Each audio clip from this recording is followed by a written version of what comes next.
other ways to stand out, whether you want to, it has to do with how much time you want to make for it.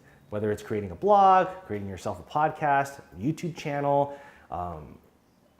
whatever that medium is. And I'm mentioning primarily digital ones because that's where everyone's looking now.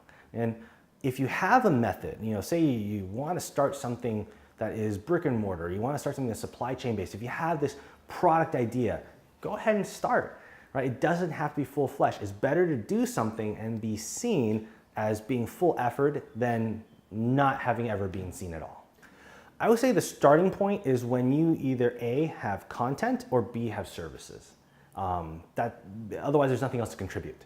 And so I think that, yeah, you can have all these, you can have every single handle set up for you, right? You might have Facebook, you have a Facebook page, you have a LinkedIn page, you have a LinkedIn profile, you have your Twitter, you have Instagram, you have Snapchat, Pinterest, Tumblr, you have all those things, but if you don't have something there to share or there to conversate over, then you haven't hit that point yet.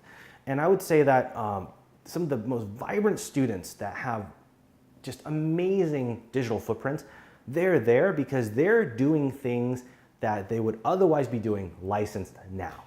They are creating huge channels, whether it's a video blog or exercises of the week, they're doing that now as students as a learning process. And it doesn't have to be polished, right? It can totally be raw and transparent.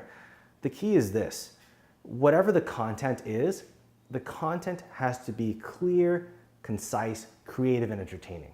And it needs to engage on almost an emotionally humorous level because there's too much, dry content out there anyway. So make me laugh, make me smile.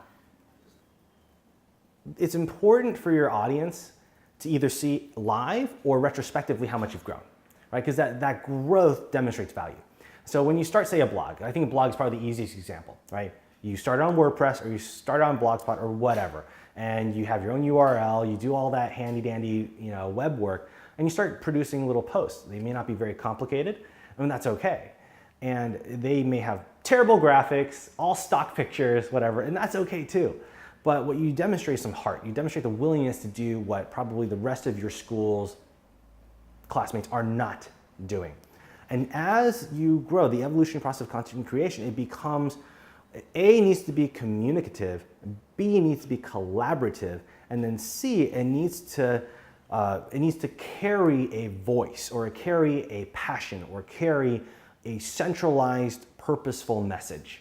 And when you have those three, now you've gone to the next step of content creation.